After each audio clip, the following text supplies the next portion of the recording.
Speed, grace, and legend. The three perfect words to describe Mike Modano, and the Dallas Stars nailed the Mike Modano statue on Saturday night. You're Locked On Stars, your daily podcast on the Dallas Stars. Part of the Locked On Podcast Network. Your team every day.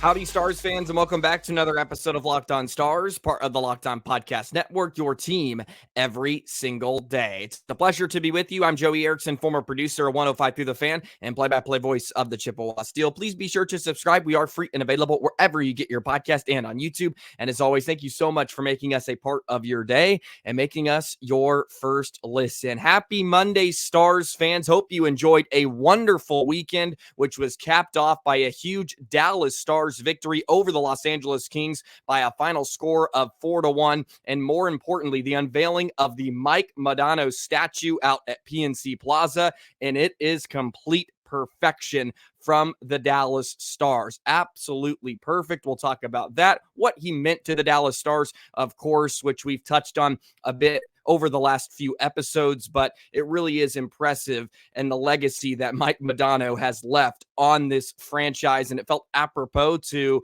put up the Mike Modano jersey right behind me.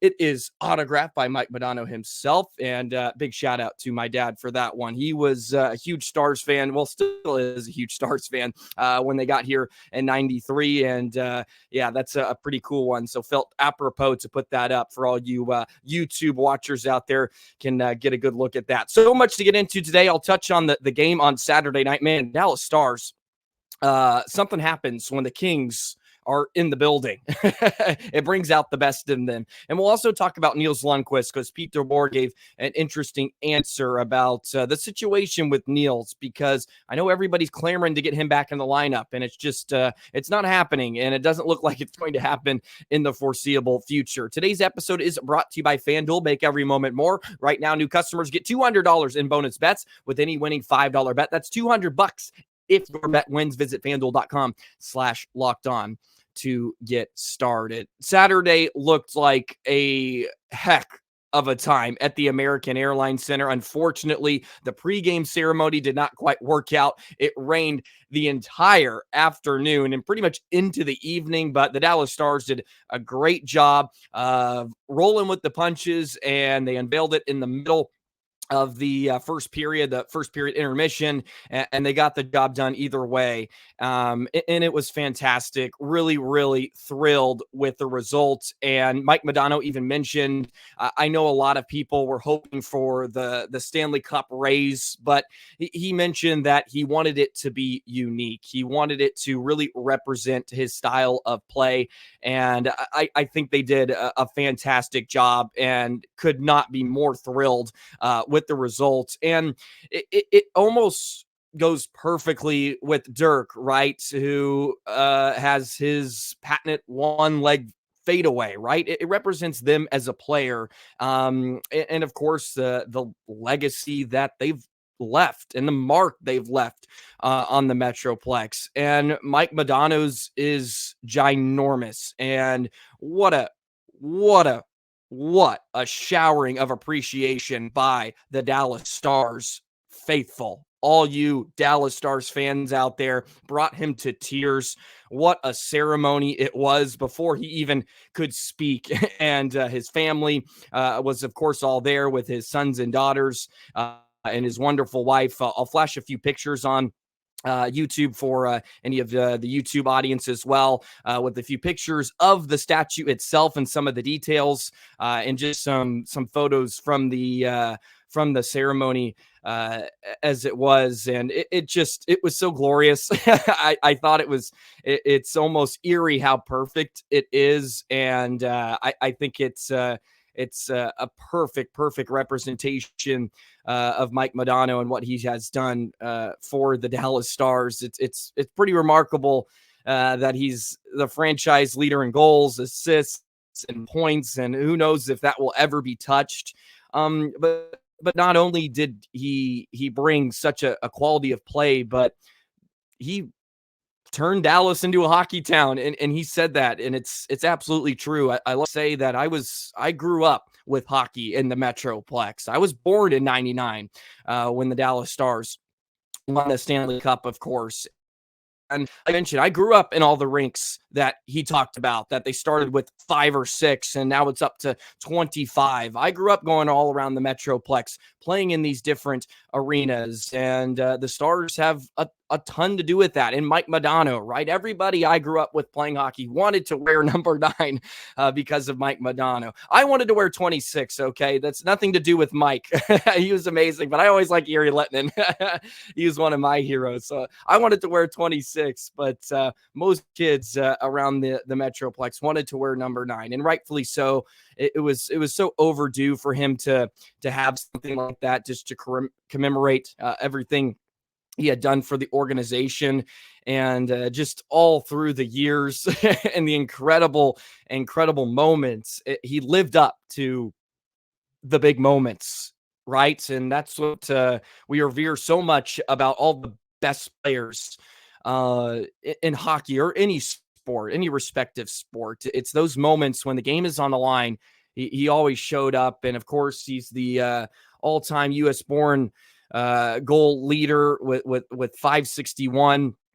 Of course, Joe Pavelski is making his way up the list too, but at 473. So pretty cool that there's a couple of Stars in that conversation. But yeah, he truly is one of the all-time and arguably the best American-born player.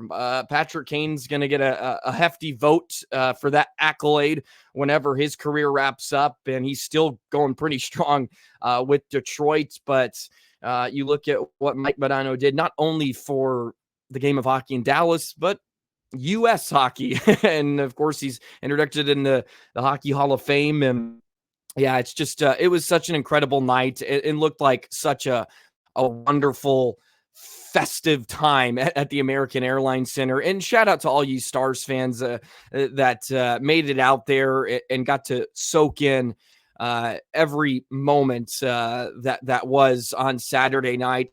And the Stars treated the faithful to a wonderful hockey game as well by trouncing the Los Angeles Kings by a final score of 4-1. But it's just perfect. And looking at it right now, the jersey flap and even the flex of the stick, like the details, right? And those old CCM tacks, those skates that even my dad had back in the day when he grew up, sending me to the rinks and making me do drills and all that good stuff.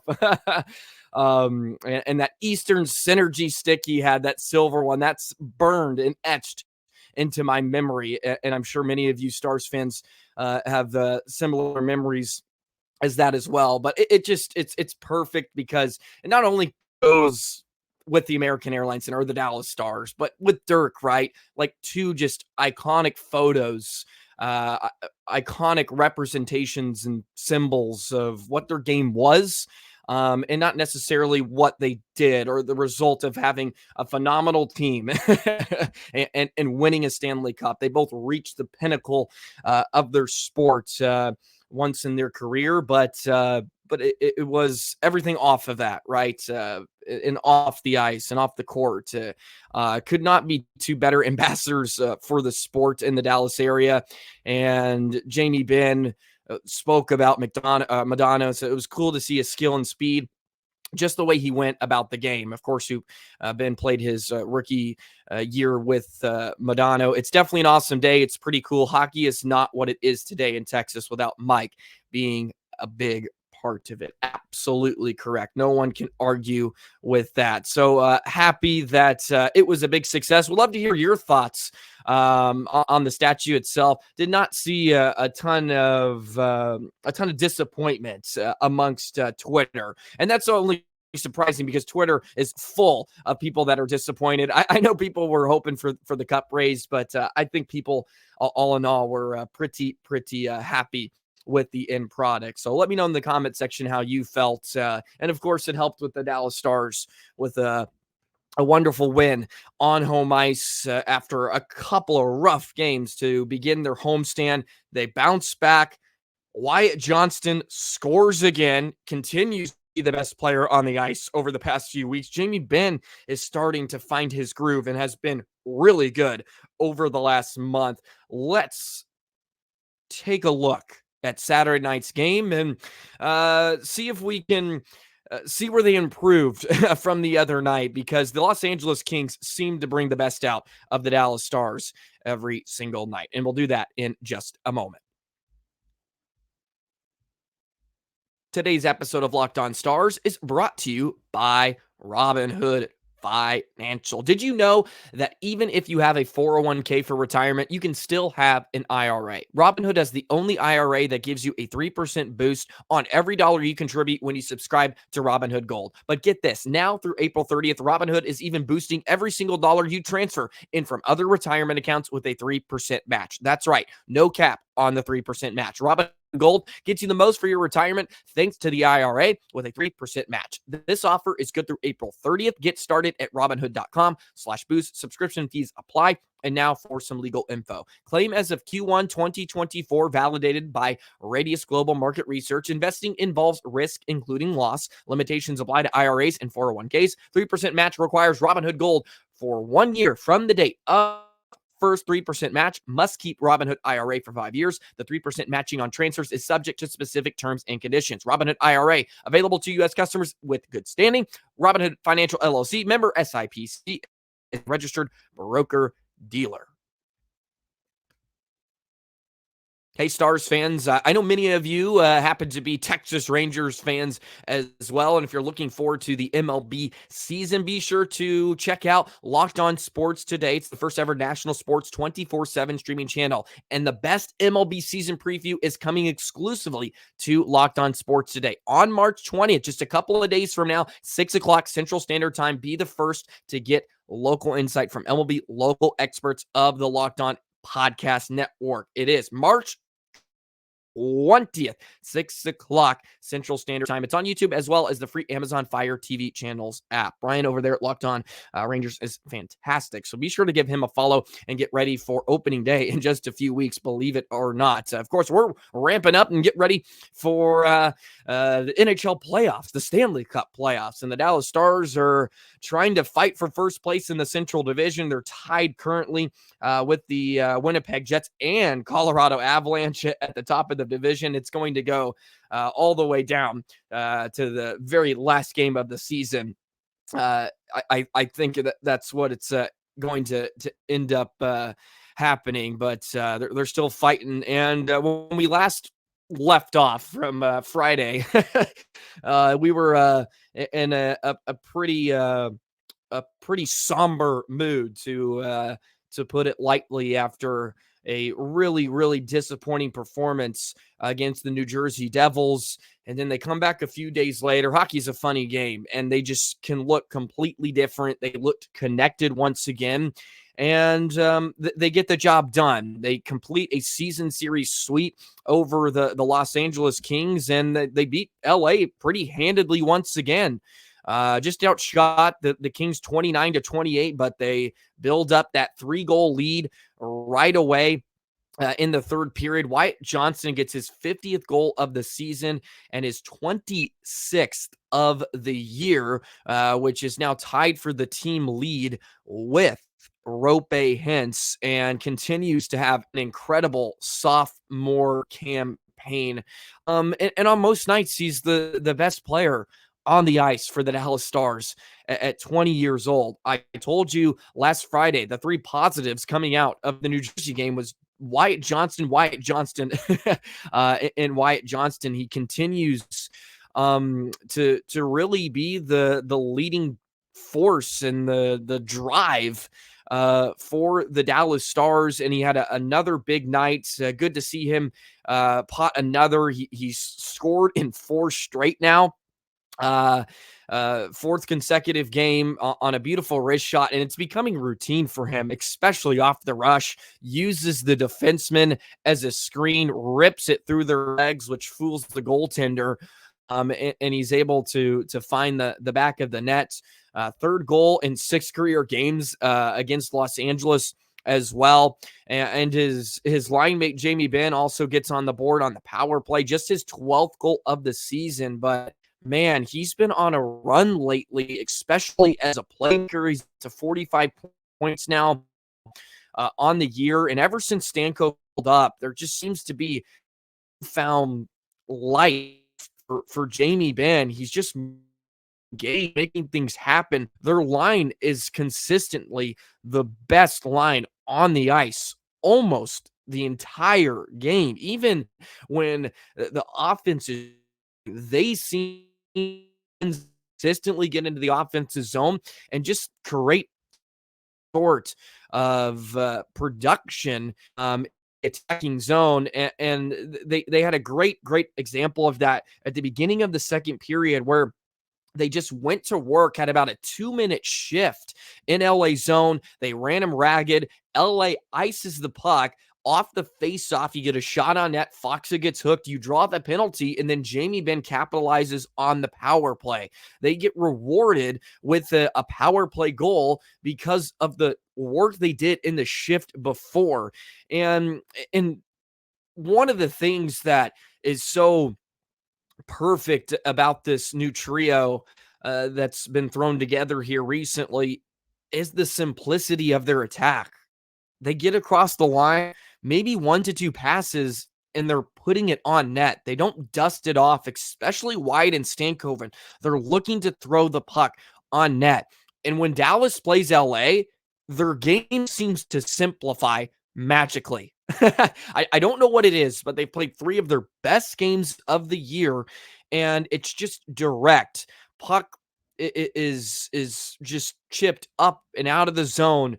They find space to make plays, and they're creative, but when they're in the offensive zone, it's not a whole lot of I guess fancy play. It's just hard work, especially the fourth line, who's really had a couple of good nights recently. Craig Smith has played 2 of his best games in his Stars uniform. He gets on the board too with his 9th of the year, which ties his high from last season.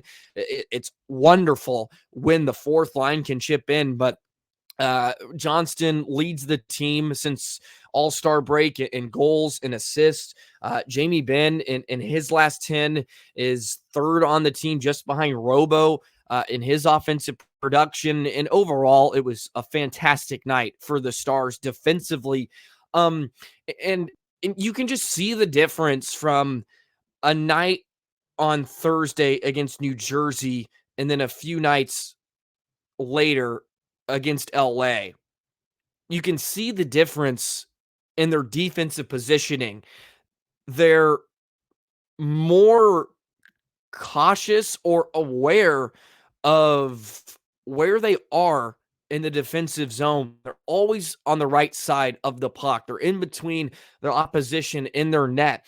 And Wedgwood wasn't forced to be spectacular in the game. When the Stars were on their heels for the first 5 to 7 minutes of that third period after LA scored, Wedgwood came up with those big stops.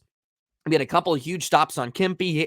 Kempe had one on Byfield right in front of the crease, but it wasn't an abnormal amount. These high danger quality looks constantly against their own net. But Wedgwood made those saves. And that's where Jake Ottinger has been falling short lately. And I've seen the discussions, the conversations brought up about maybe you rock with Wedgwood heading in to round 1 of the Stanley Cup playoffs. I don't see that happening. I don't think Pete DeBoer is going to go there, but look, it could be a real conversation, especially if Otter doesn't figure it out.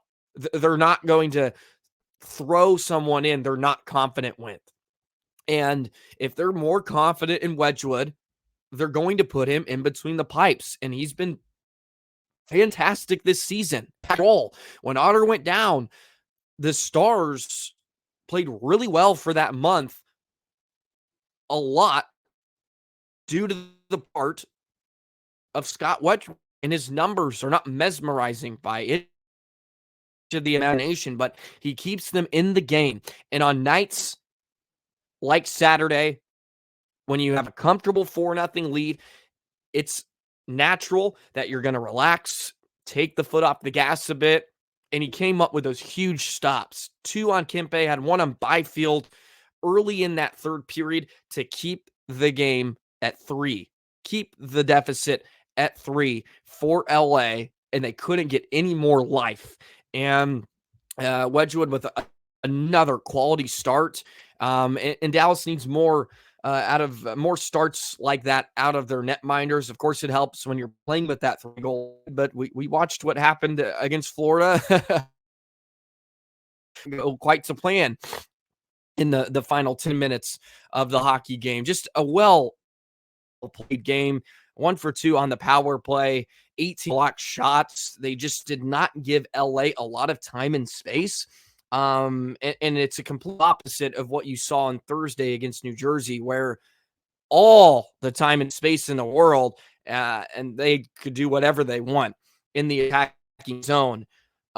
Maybe a lot of it is just almost getting back to, like, let's be responsible in our own zone first. A few of the goals were defense that turned into offense.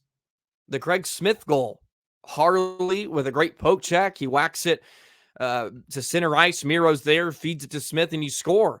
And then you look at the Wyatt Johnston goal, another great defensive play in your own zone that leads to a scoring chance, and you capitalize.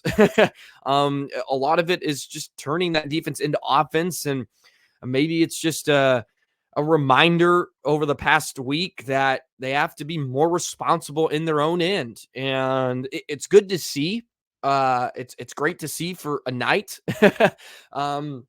But there needs to be a more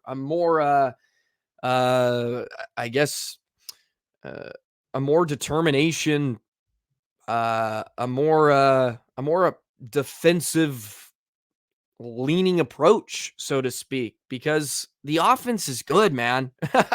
Look, they can score 3 a night. They're almost at 4 a night. I don't think anybody is concerned. And this is with Duchesne in a scoring drought that's reached, 9 games now. Marchment has been in a bit of a slump. And the offense is still putting up pretty decent numbers. It's the other side of the puck that has to get figured out. It's another step in the right direction, and would love to see it for the remaining 20 games or so, just locking it in right. And the answers to the test are postseason. At this point, you just see what seed you get, and then the questions and the answers and the tests are right in front of you. And that's going to be the determining factor of what we look, of how we review this season, how we feel about it as a whole. It's been great. It's been awesome. No doubt about it. It's been dramatic. They've been phenomenal, but the proof is in the pudding, right? When it comes to the postseason. I want to segue into Nils Lundkvist a bit, because I went on the mini rant last Friday about why is it Nils Lundkvist getting the opportunity to play? You can't tell me Yanni Hakanpää's proving to be better to deserve the playing time. So what is the deal with Nils Lundkvist? Where does Pete DeBoer stand with the young defenseman? I'll give you an answer in just a moment. Today's episode of Locked On Stars is brought to you by FanDuel. Say goodbye to busted brackets, because FanDuel lets you bet on every game of the tourney. Whether you're betting on a big upset or a 1 seed, it's time to go dancing on America's #1 sports book. The 64-team bracket is set. It's time to download all the tourney apps, get those brackets in, make 1,000 of them. Maybe one will be correct, but we all know that is very tough and more than likely won't happen. So if you're not going to get a perfect bracket, make perfect bets. Make some money while watching the first 2 rounds, watching the entire March Madness, because right now new customers get $200 in bonus bets if your first $5 bet wins. That's $200 to use on point spreads, money lines. You can even pick who's going to win it all. Just visit FanDuel.com/lockedon and bet on college hoops until they cut down the net. So many options for you to win some money, watch some great basketball. March is a great time to be a sports fan. Just visit FanDuel.com/lockedon once again and bet on college hoops until they cut the nets down. Okay. Pete DeBoer answered a question about Nils Lundkvist. I believe it was Friday morning, and gave an interesting answer. I'm going to read the quote in entirety, just so I don't miss anything, and then we'll go from there, because clamoring for Nils Lundkvist, and I would just love to see a chance here on the stretch. Since Tanev has got brought into the lineup, we haven't seen Nils, I think, except for one game, if I'm not mistaken. And I think Nils deserves a chance with how much he's improved. And I think he could be a valuable asset come playoff time with his speed and mobility and willingness to jump up in the play. Yeah, his size is not Yanni Hakanpää. We get that.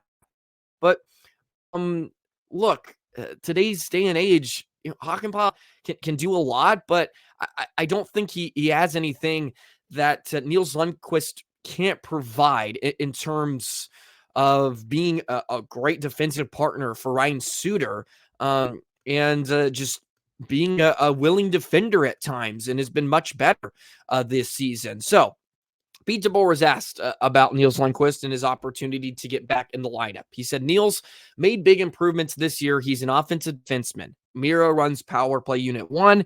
Thomas Harley basically stepped in and scored 14 goals. He's got 15 now, and he grabbed the other unit. I think some of his role now is diminished because of that, naturally, and that's just another guy grabbing that job. So now you have to recreate yourself. How am I going to make myself important every night, even if I'm not running the second power play unit? I think his defense has improved immensely. He's defending better. I see improvements in all parts of his game. He's just got to keep working at that. And it makes sense, right? And my take on it, the power play situation, I get that he's mentioning that Thomas Harley has grab that job, and it is something I want to track moving forward, and hold me to this, Stars fans. Thomas Harley played more minutes on Saturday against LA, and I know that's happened before this season, but it hasn't happened a lot. I want to see what the deployment looks like for Harley and Heiskanen moving forward, but it's not like Nils Lundkvist got a huge opportunity to take over the power play unit number 2. Thomas Harley, for that matter, hasn't had a huge opportunity to take control of that unit, because Miro stays out for more often than not around a minute and a half. And yeah, you get about 30 seconds of power play time. And Harley's gotten some more here and there. And arguably, he probably should have an opportunity to be on power play unit 1 more often. So for that to be the reason, or one of the main reasons, because of the power play time, I don't see as a justification to not have Nils in the lineup, because he never really had a huge role in the power play. And some of that may have been due to lack of production, but did he really get a ton of time? So I don't know if that's the perfect justification for it, and I get it. But look, Thomas Harley and Miro Heiskanen are just on different levels. They're different standards and tiers of defensemen. Like, Harley and Heiskanen are elite defensemen. I don't see Nils in that light. I see Nils like at his best top four fringe. And I've said that a lot. More likely, he's probably on your bottom pair, like your 5th or 6th, on a great defensive team, on a great person. And on this, he would be, because you have a shutdown pair in Tanev and Lindell, which they're pretty much going to be married with. You have to accept that. And I think Suter and Lundkvist should have an opportunity. I think Lundkvist deserves an opportunity to see what he can do down the stretch, because look, I don't think Hakanpää and Suter have justified them being the pairing, the 5th and 6th. And maybe that will change come playoff time. The game really does change. It gets mucked up. You're going to want some of that physicality. So look, I'll leave it out there that I have the right to move my opinion depending on what I see come round 1, games 1 and 2. But I feel like you're missing an opportunity to throw another layer in there with Nils Lundkvist. Look, I think you give him a chance to play down the stretch, because injuries do happen. And I think it's better if he's a bit fresh, or, he's engaged and ready to jump in if you have to, because we saw Colin Miller got healthy scratched nightly on a night-to-night basis last postseason when he played a ton, because of Thomas Harley who jumped in. And what if someone has a bad night, or what if you have an injury? You're going to want Nils to jump in and have an impact. So I thought that was an interesting answer from Pete DeBoer, and I don't know if it completely justifies not having him in the lineup because of the power play. I could understand maybe they don't love his size, and maybe they don't love his ability to defend without taking penalties or something like that. But the power play was interesting to me, because even Harley hasn't had a ton of power play time because Miro, he takes up a lot of it, rightfully so. I'm not saying he doesn't deserve it, but the unit 2 really not never, but doesn't get a ton of fair shots every once in a while, right? I mean, we can be honest, and that's just the nature of a power play. The number 1 unit is going to get a lot of looks. They start most of the time, and depending on how it goes, sometimes they spend almost the entirety 2 minutes out there. So that's my take on the Pete DeBoer question on Nils Lundkvist. But hopefully he keeps improving. A lot of practice time. Stars get a couple of days off here this week, which is good. And then they got Arizona on Wednesday. So plenty to get into this week. We'll jump back into some more conversation tomorrow. That's what we'll do it for today's episode. I'll be back home in Wisconsin, back in, I guess, my second home, I would like to call it, up in Wisconsin. As you're taking this podcast in, I will be back home in the great state of Wisconsin, and we'll get back to normal routine. Apologize for no live coverage or anything over the weekend. Spent Saturday night at a wedding for my cousin. It was beautiful. Had a great time, even though it was raining.